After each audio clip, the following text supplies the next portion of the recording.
What have you been doing, Jackson? What have I been doing? Grinding. Grinding? Yeah, I've been getting On? good. You. What are you oh my Jesus, god. already?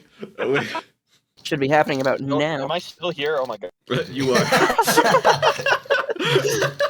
all right. So, let me finish my nugget. No. I Damn. think I will let you finish your nugget. Because you know what's happening? Rip Spawn Hunter? Yeah, Rip Spawn Hunter's happening. You know why Rip Spawn Hunter is happening? Why? Because you're making that fucking vehicle deck finally. Finally. I need a vehicle deck. I need one that works. And I really hope this one is good enough. I've been working on it in secret for like 3 weeks. Jesus Christ. I've been trying so hard. And it's probably not even good enough. But it's worth it to try. And just to everyone out there, it's always worth it to just try your jank deck and lose horribly. Uh-huh. Nothing wrong with it. I love losing horribly. Right?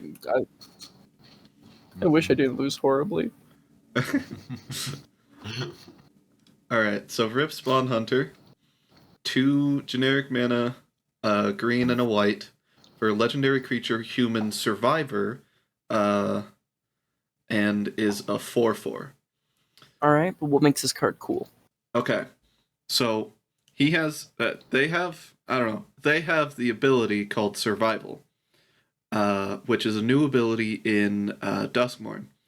It basically for Rip Spawn Hunter it has a specific effect. And that is beginning of your second main phase, if Rip Spawn Hunter is tapped, reveal the top X cards of your library, where X is its power.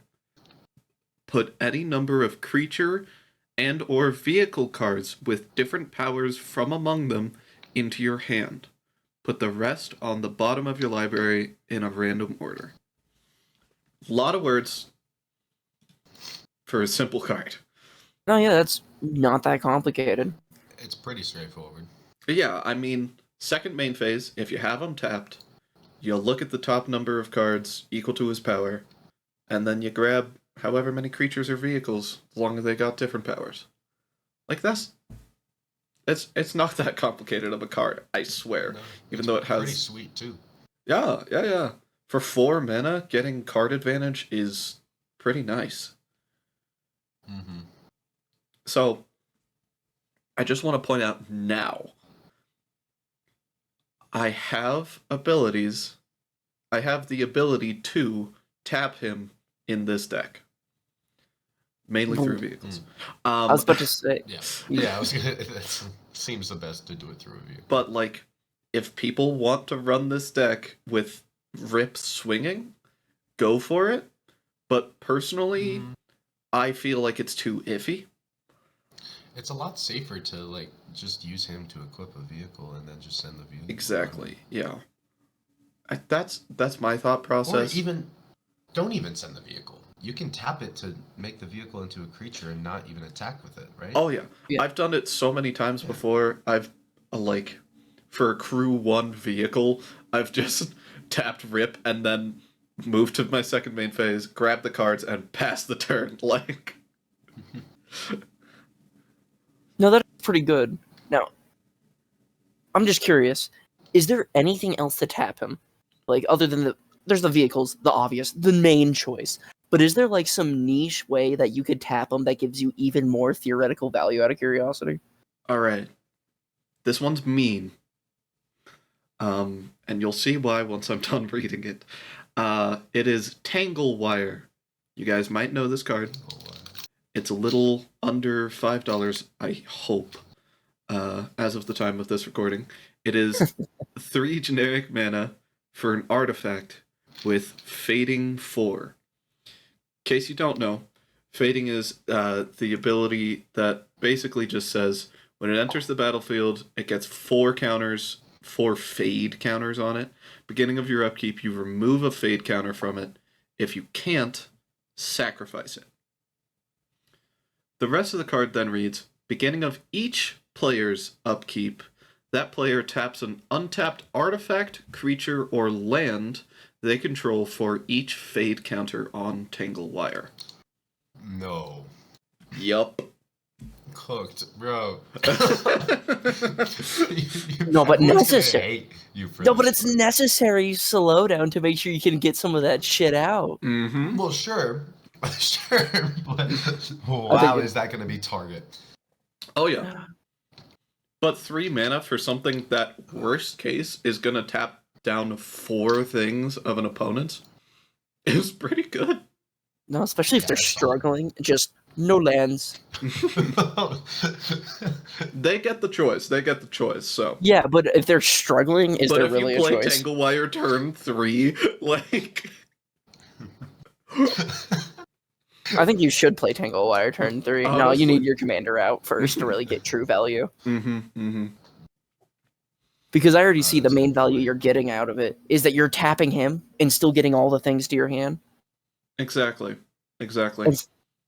And since you're tapping down something that you want to tap down, instead of theoretically being like, oh no, I have to tap 4 things, it's just, oh, I'm tapping 3 and this. And then less and less, obviously. Mm-hmm. But Mm-hmm. good slowdown to get your stuff onto the board off of him. Yeah, because it's a very good distraction. Because that card is going to take a lot of targets. It might, but also at the same time, it might not fully because it is still fading. And so, True, so people can wait it out. yeah, I think a lot of people will actually just play very passive once that comes out, giving you time to really ramp up. True. Instead of being targeted, I think it's just going to slow down the game and everyone's just be like, all right, 4-turn pause. We'll wait. We'll wait.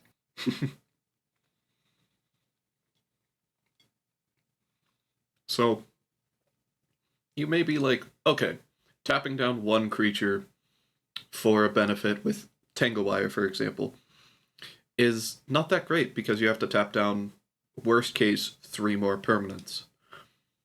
But, Rip is not the only card with the survival ability. So, the survival ability basically just says, at the beginning of your second main phase, if this creature is tapped, do something, right? Mm-hmm. Now, there's a good few cards in here that have survival. I'm going to point out one that everyone has been looking at for Duskmourn, and that is Kona Rescue Beastie. It is 3 generic, a green, legendary creature beast survivor for 4/3 that says, beginning of your second main phase, if it's tapped, you may put a permanent card from your hand onto the battlefield. Oh my god, you gotta be kidding me. Who thought that was a good idea?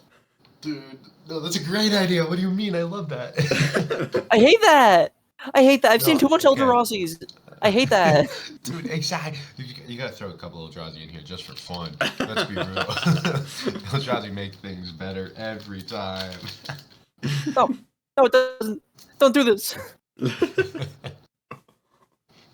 Come on, Rob, please. I'm so sick of seeing them right now. Rob, please. They just punch me in the face so much, and they're so big and they're scary. They exile my stuff. Corn gives me nightmares.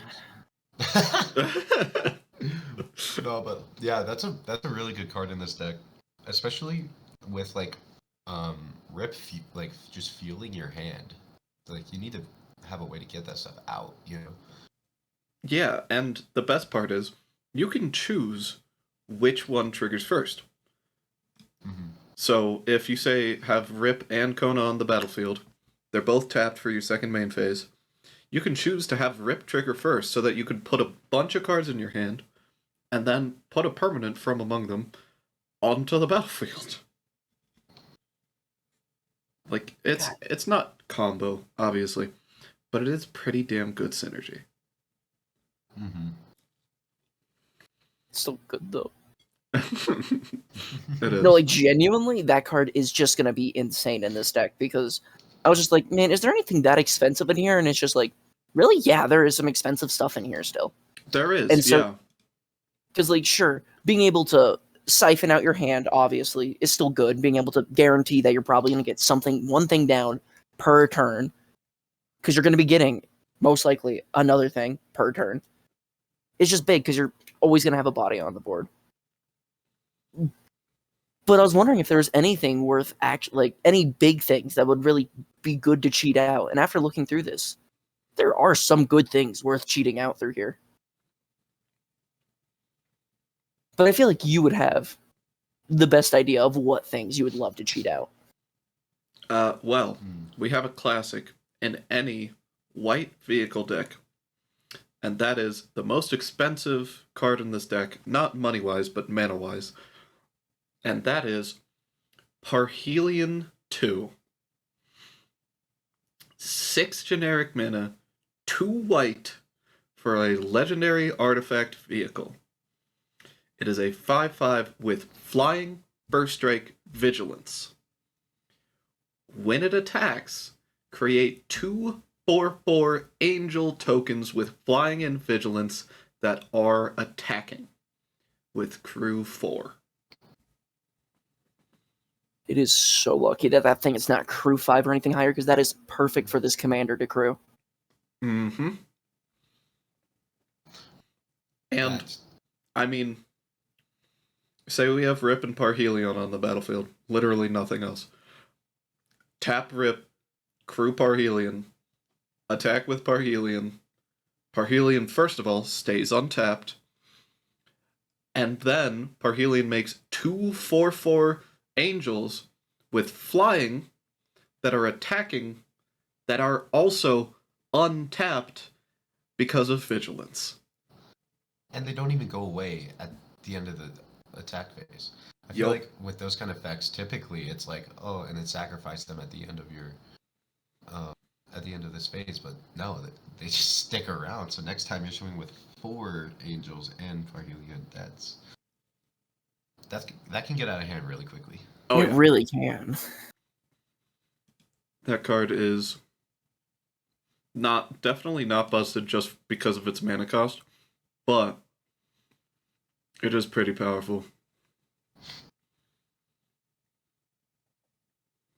Yeah. Now I'm curious, what for a vehicle deck, what do you guys think is usually missing What is usually missing? in a Uh, vehicle deck? Deck by itself, they're not made, you know. I mean, like the whole deck is missing typically. true. But if I think anything is specifically missing from a vehicle deck, it's for one, usually it's creatures to really crew the vehicles, because in most vehicle decks, there's just not enough creatures to crew them. And then if you get enough creatures to really crew everything, at that point you go, why not I just swing with my 10 billion squirrels instead of make them ride the tank? Yeah, and I agree. That is oftentimes a vehicle problem deck. And honestly, this deck doesn't solve it fully. It's just kind of a vehicle problem. But we have a lot of cards to prevent a lot of that problem. So, I'm gonna list off the pilots, and I'll put them up on screen, but I'm too lazy to read them out. So first of all, we have Aeronaut Admiral, who buffs your vehicles. We have Giant Ox, who crews better. We have Hotshot Mechanic, who also crews better. We have Kitsune Ace, who gives buffs to vehicles. We have... no, not that one. We have Seven-Tail Mentor, somewhat. Not to an extreme extent. And of course, I mean, Rip is very much vehicle central. I mean, at that point, also Kona too, Yeah, true. because you're not swinging really with either of those, but they're the two main crewers in my head, if I'm being straight honest here. Mm-hmm. And they're not the only cards with survival in here. I'll just list them out again. Glimmer Seeker, House Cartographer. Let me find the next one.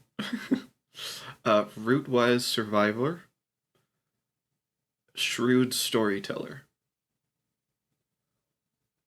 Those are all of them. I'm like trying to speed read some of these right now. No. Take your time. The audience has more time than you do. Oh, Root Survivor, the one that turns lands into creatures. Oh, yeah. Mm-hmm. Permanently, by the way. Yeah, it just permanently becomes a creature, yeah. Yeah. Let's see. So, the reason why I listed off a lot of the pilots for the classic vehicle problem is because those cards don't do a lot on their own. They mainly care about having vehicles. All right. Like, for example, Giant Ox. Terrible card. One generic, one white, 0/6, who crews using its toughness rather than its power. Normally, in literally any other deck, it would not be played. 2 No, 'cause mana it's just for a 0/6 is terrible. no, it's worthless. It's not even a wall, so you can't even do wall shenanigans with it. Exactly. Or defender. But it is literally going to crew anything that is 6 or less. And I don't think there is anything in here that costs more than 4 to crew. I Is don't there? think so. I think 4 is the max. No, there is a crew 6. Oh, there is? Colossal Plow. Oh, that one's so funny. Colossal Plow, besides the fact that it's kind of bad because its crew cost is so high, it is kind of nice because it is a 2-mana vehicle that gives you mana, gives you life, and is a 6/3. That's solid. No, yeah, that is nice. Yeah, The big thing is that I feel like Giant Ox was built for that. genuinely. Because not... It's the theming. It's the farm theming. Yeah, exactly. You got the play Giant Ox then to you play pull the Colossal Colossal... Yeah, it's Yeah. the Giant Ox that pulls the Colossal Plow. Exactly. God, that's so stupid. They're meant for I each love other. it. No, they really It's a are. Match made in heaven. I think that is the highest crew cost I saw in this entire deck. I believe so. Most of them are crew 3, like on average. Crew 4 is one of the higher ones. You say that like there isn't 4 crew 4s. That's true. There is a lot of crew 4s. Either way, this is a vehicle deck, obviously. Yeah, judging on What- the 24 artifacts. Yeah, what vehicles do we really want? I want to know what we're actually trying to do. Okay. Besides Parhelion, because, I mean, yeah. Yeah. We know Um, how to get things out. I want to know what we want to get out. Yeah, exactly. We want to know what we would rather pull with Rip. And I'm going to say probably one of the most versatile ones is going to be Unidentified Hover Ship. All right. What does that do? It's 1 generic, 2 white, artifact vehicle, flying 2/2. It says, when it enters, exile up to 1 target creature with toughness 5 or less. When it leaves the battlefield, The exiled card's owner manifests dread. Crew 1. What does Dread do again? Is that the like look at Okay. the top?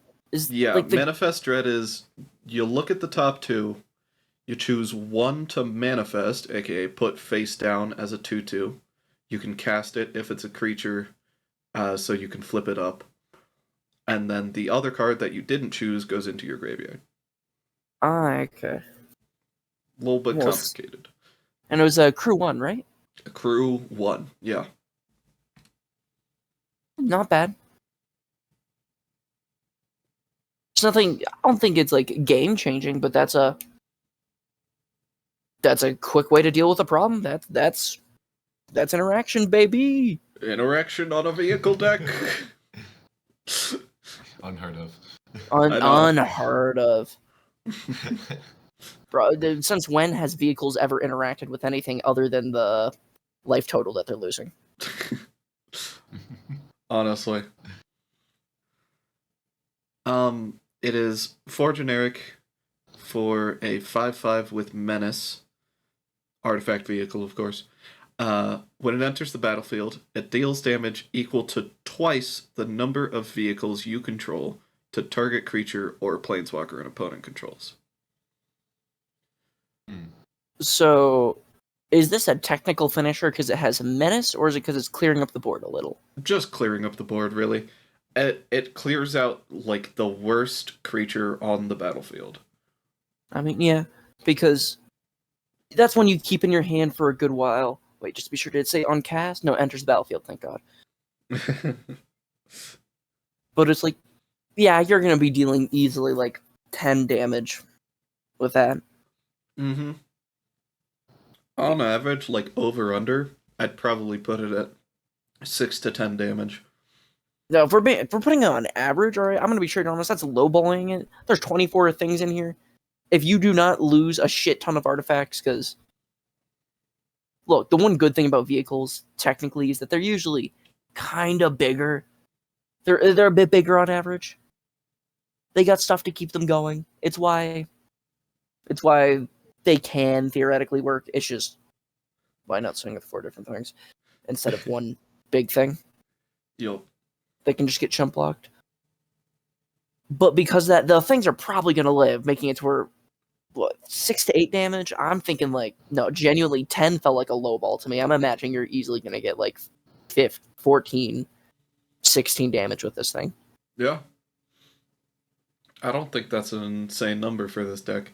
I think what would be an insane number is, what is it, 46? Alright, if you give 46, they fucked up. Yeah, no kidding. Like, you've got to... They have way too much of a problem. And even if you're dealing 46 damage to a creature, I feel like if a creature's that big, I don't feel like it's worth it. No, here's the sad part. Isn't it 48 is the max amount of damage you could do with it? I believe so, yeah. Well, are all your every single artifact is a vehicle? One of them is not, I believe. Oh wait, you're right. Tangle Wire. Tangle Wire is not, Tangle yeah. Wire isn't. And it depends if spring-loaded saw blade is. Oh, also swapped or true. not. Flipped Yeah. over. No, so you're right. You're right. I'm the dumb one. One very funny card that obviously came out in Duskmourn, because of course we needed more support on having tapped creatures. We got a card that is terribly helpful for this deck, and that is Split Up. 1 generic, 2 white, sorcery. Pretty simple. You choose one of these. Either destroy all tapped creatures or destroy all untapped creatures. Ooh. God. That's nice, actually. God, and that's a 3-cost board wipe? 3 cost is. Oh my god. Dude, that's... crazy. No, that's so crazy. Bro, You're gonna have 3 mana just sitting there, obvious most of the time, I imagine. I mean, after all, you are gonna have such a colossal plow sitting there. And just making it to where all your stuff is fine, you blow up their board. And true, you can't use it before combat. Because it'll hit your stuff, obviously. But still. That's I just want to say, worst case,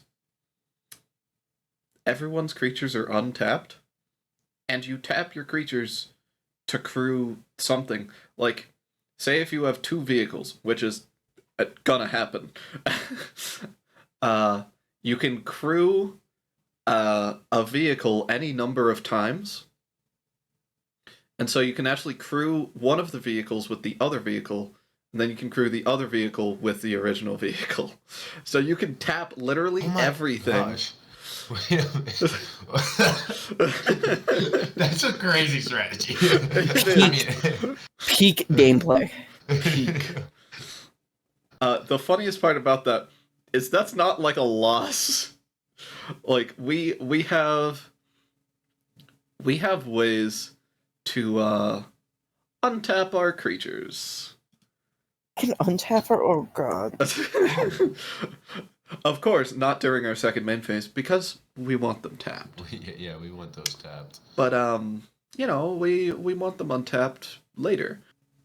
Is a room, which is a new thing in Duskmourn. It is Dazzling Theater / Prop Room. The one we're looking for is Prop Room. Essentially, in case you don't know, Room just says it's an enchantment with 2 sides. You can either cast one side or the other when it enters the battlefield, and then later on, you can unlock the other door that'll also have its effect. Oh. So, Prop Room is the one you're going to want to cast. It's 3 generic and a white for a pretty damn good ability. It just says, untap each creature you control during each other player's untap step. Ooh. God. It's Seaborn Muse, but nicer. Yeah. That's nice. Wait, what kind of card is that? I'm having trouble finding it. It's a door. It's a room? Yeah, it's a room, not a door. But it has doors. It does have doors. Right, rooms have doors. That's their gimmick. Yep, that's true. You unlock the doors. I'm Wait, not so like crazy. an artifact, creature, enchantment. It's an enchantment. What is it? Oh, enchantment. It's Oh, an enchantment. I see Its type is room. Oh, it's Dazzling Theater and Prop Room. Yes, yeah. Dazzling that's Theater is a odd. nice one. It just gives all creature spells you control convoke. Can't you have both doors open, by the way? Oh, absolutely. Yeah. Yeah, I was being sure. I haven't really seen too much on rooms. For example, turn 3, you can cast Prop Room. Dazzling Theater will stay locked, so it won't have its abilities in effect. And then turn 4, you can pay the mana to unlock Dazzling Theater. See, you get Dazzling Theater out to help negate the pain of Tanglewire. Oh, So you just man. tap your own lands to get around it. Easy money. Oh, jeez. That's a bit mean. So every single turn, you're gonna be able to like look at 4 cards, right? From Rip. Okay. Sadly, Do you have any ways to buff them? Rip only triggers on your second main phase. So, Right. Every one of your turns. yeah. What do you gonna mean be it's able not to- at every upkeep, end step, battle phase? God, this... Ugh. But yes, I do have ways to buff him. I'm gonna have to look a little because they're not exactly the important part of this deck. I mean, there's Sure. Shrewd Storyteller. That's one I saw. True. He's one What of the was it? guys with survival. Yeah.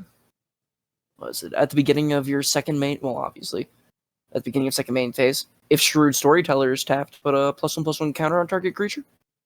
Ooh, that works nicely. Yeah, he's a 3/3, 1 generic, 1 green, 1 white. Yeah. He's a nice Easy to one. get. Yeah, that was the only one I really saw. There's actually a couple others that will untap Rip so that he can block. Okay. That is like the second part of this deck. We have ways to tap Rip. Now we need to untap him. So we have Burst of Strength. 1 green mana, instant. Put a +1/+1 counter on target creature and untap. Then we have Jeru's Resolve. 1 right mana, instant. Untap target creature, prevent all damage that would be dealt to it this turn. Then we have, personally, the best one, Gift of the Viper. 1 green mana, instant. Put a +1/+1 counter, a reach counter, and a death touch counter on target creature. Untap it. Alright, that's pretty good. Then we have Light the Way. 1 white mana, instant. Choose one. Either put a +1/+1 counter on creature or vehicle, untap it, or return permanent you control to its owner's hand. And then Stony Strength, which is literally the exact same as Burst of Strength. That's sweet. And most of these are buffing up your commander to be able to equip more and reveal more. Mm-hmm. Yeah. I did put some obscure cards in here. I mean, yeah, you put vehicles. Well, yeah, of course. I put even more obscure cards. So this one's really funny. Remember how you were talking about buffing up Rip? This does that. Uh-huh. Remember how you were talking about keeping Rip or tapping Rip so that we could, do the thing? This does that. I swear to God. It's Cocoon. It's What? an enchantment aura for 1 green mana that says, the Oracle text is better. You'll have to read the Oracle text because in reality there's paragraphs on this card. But essentially, enchant creature you control. Enchanted creature doesn't untap during your untap step if Cocoon has a pupa counter on it. When Cocoon enters the battlefield, tap enchanted creature and put 3 pupa counters on Cocoon. At the beginning of your upkeep, remove a pupa counter from Cocoon. If you can't, sacrifice it, and enchanted creature gets +1/+1 and flying forever. Well, That is hilarious and It's works. You think that's stupid. going to be a shitty card, but that works perfectly with It's Rip because so just- stupid. okay, I just have to That's be crazy. sure. Cocoon says on your untap step, Upkeep. on the On beginning your of your upkeep. Okay. Upkeep, yeah. Which means you'll have a total of 4 turns where Rip will be tapped, which kind of sucks. But you'll get his abilities no matter what. Like those things are going off. I And don't then- care if you threw vigilance on him. He's doing it. Exactly. And then, once after those 4 turns, as long as they don't destroy Cocoon, which I doubt they will, Rip will get a buff. +1/+1 and flying. It's pretty good. Then- sweet. And then that's where you say, fuck you. No one else runs flying in this godforsaken game. I'm swinging for lethal with commander, damn. It's probably possible with this commander. It's gonna be hard. No, the sad part is I really can see it though. With the amount of things and the fact that for example, I'm just gonna go with Shrewd Storyteller again. You're just gonna be putting every single one of those +1/+1 counters on a rip, so that way you get more and more things in hand per turn. Yeah. I like having instant speed abilities to tap him. And it's I don't know, it's kind of funny. For example, Glare of Subdual. It's an enchantment, 2, green and white, simple. Tap an untapped creature you control. Tap target artifact creature. It's just funny. Yeah, yeah. It prevents some people from blocking with a specific creature. It also allows you to essentially, if you have extra creatures up, you can just tap down their creature before combat. This card is surprisingly versatile. I mean, yeah. You got enough things to really tap down, especially since it looked like there's a couple ways to make tokens in this deck, obviously. You're not even using the main stuff you want to tap down right away. Yeah. Yeah.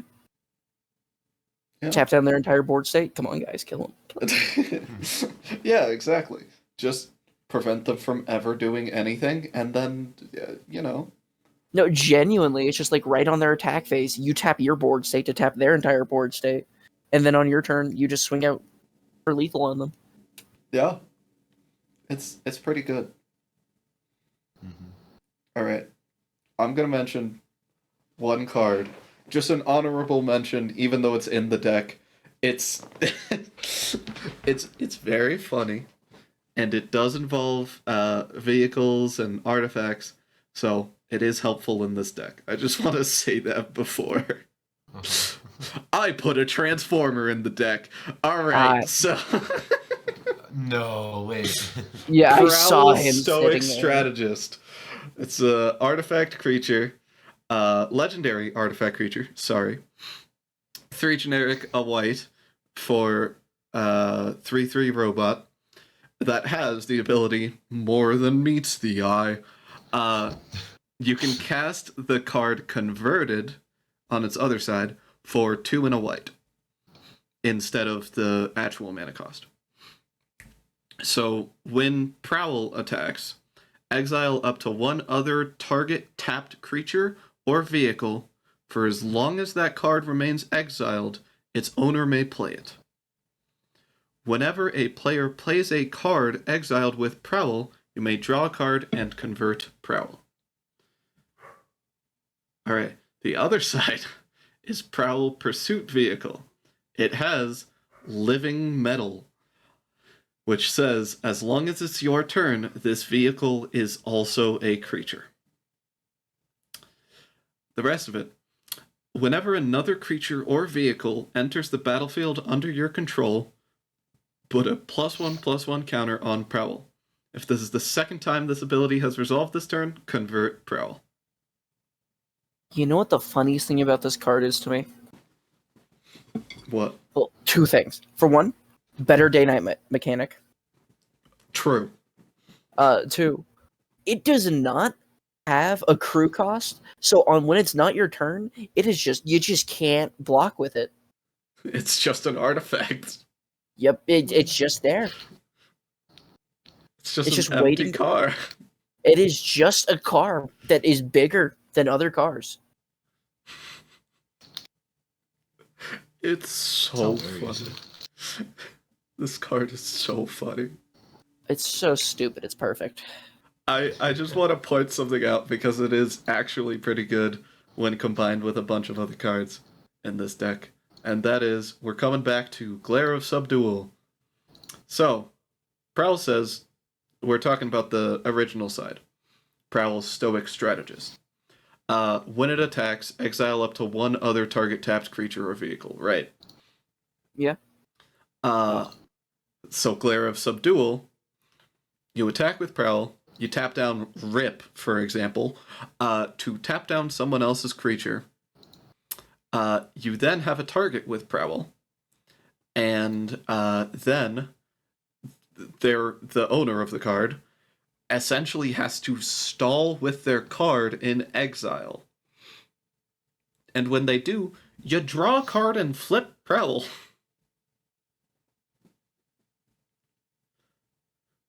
Such a. Oh my gosh. There are no words.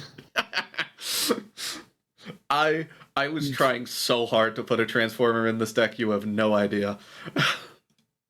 Transformers are so fucking stupid. They are. Like, a lot of them just don't work, and they're just stupid. But I love them. I love them so much.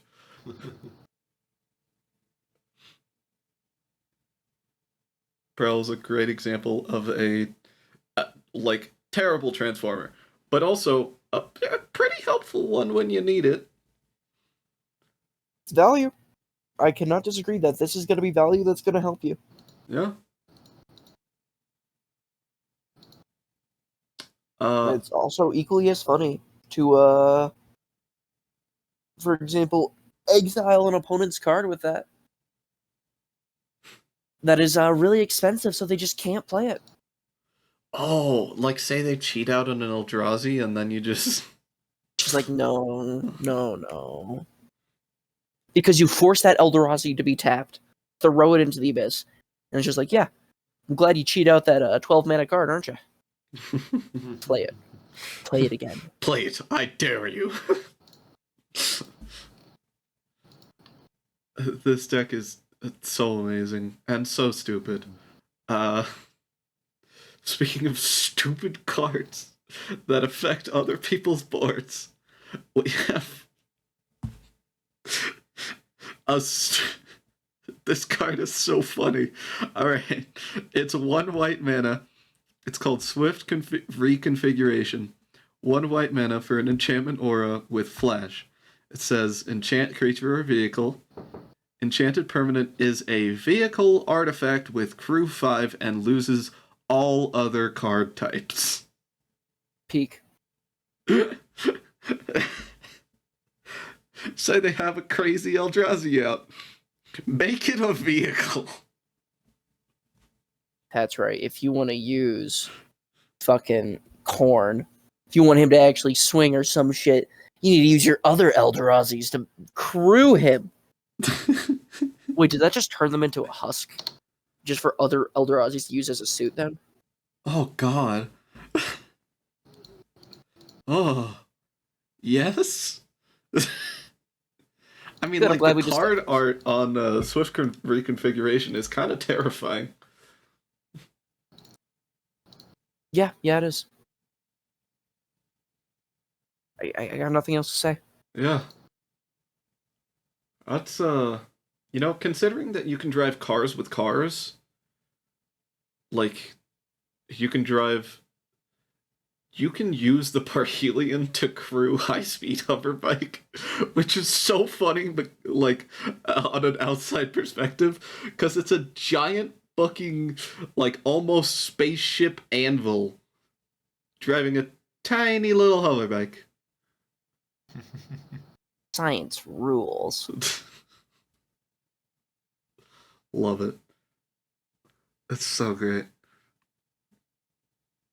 And there's actually a benefit to that with this deck. Yeah.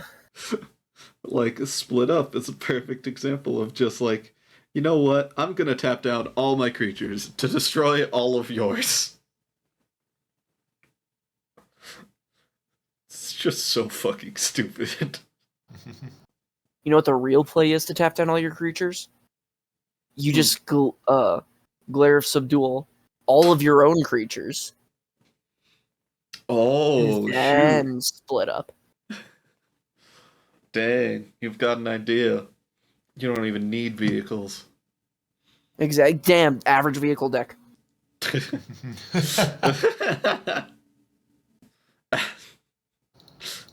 You can just No. use No. any vehicle. You say you can take out any vehicle. That is a lie. Where is it? You know you cannot take out Rolling Hamster Sphere even if you tried. Oh god, I couldn't. Not in You the right can't. mind. No. WinCon. Yep, that's the win con right there. Rolling Hamsphere. Yeah, you give it flying. and then- Unironically, could be. Like, Genuinely, if you get enough hamsters onto the battlefield, they're Yeah. done. Like, they are. No, because already it comes out, it's practically just a 7/7 base. yeah. Mhm. And so it yeah, that's the win con. That is the true win con. Yeah, let's be real. The true win con to rip. Rolling hamsphere. Oh, good time. I wish I was joking. That actually seems like the real win con here. No, I like genuinely. It's one of the better unironically. ones. It really is. That's the funniest part. It's actually completely viable. And it's only crew 3. Worst part is it's 7 mana, but that's fine. Oh, well, yeah. I mean, yeah, but vehicles. Yeah. Average vehicle win con.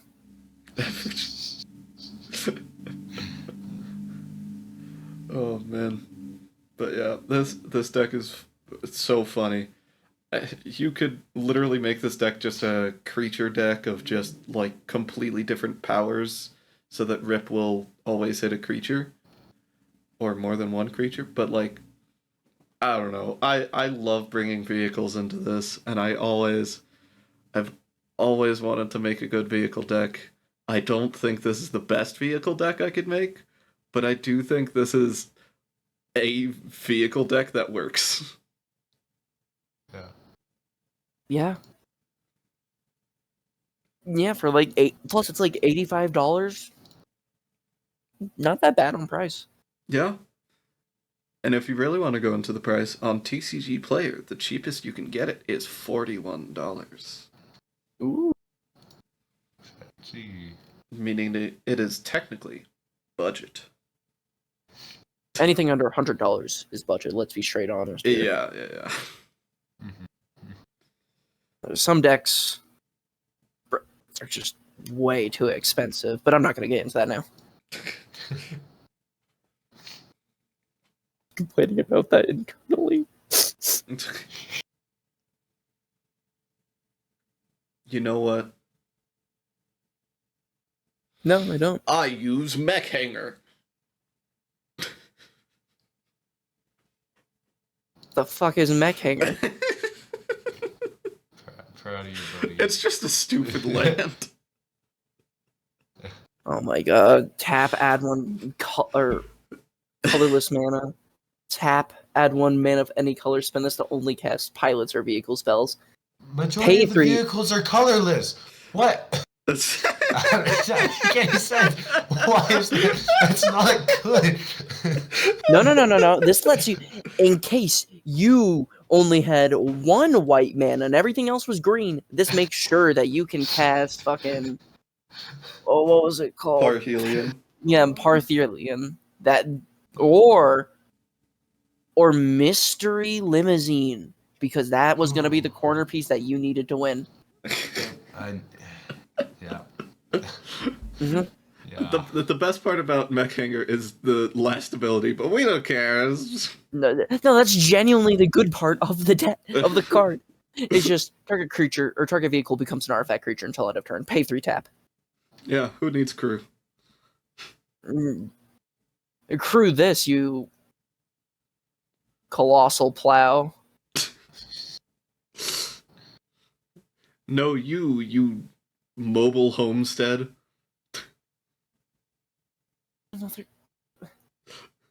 It's crew 2, shut up. I hope you both are well rested. I'm not.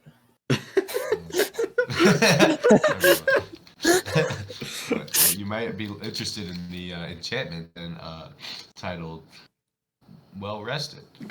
Oh, I thought that was I was like, I think you're genuinely concerned. I was just like, I hope you guys are all right. It's just like, I am not.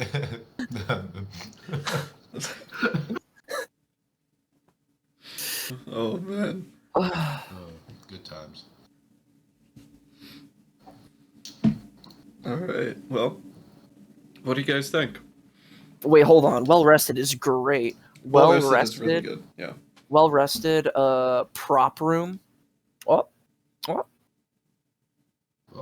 Oh, because it says True. once per turn, not once only on your turn. true. Mm. That actually seems like the main way you could power up Rip Spawn. big time. No, like that. Slap that on because that's just an aura.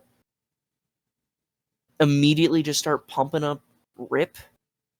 Cocoon Rip after.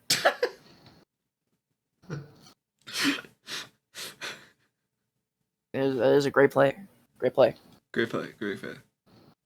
You know what's funny? Cocoon and Prop Room make it to where Rip is untapped. Because Cocoon just says doesn't enchanted creature doesn't untap on your untap step.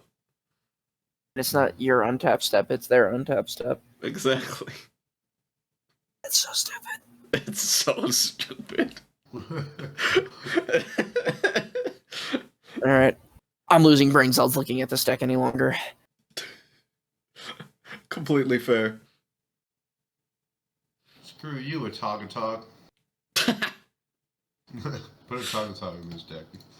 True. That's a 5-color. Yep. Isn't it? Yeah. Yep.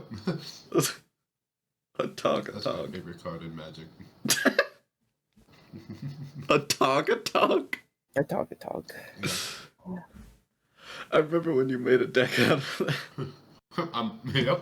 It's the best deck I've ever made. A Tog. It's the absolute worst.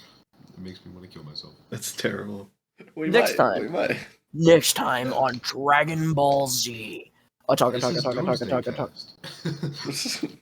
Oh shit, you're right. Next time on Doomsday. So fucking dumb. All right, perfect ending.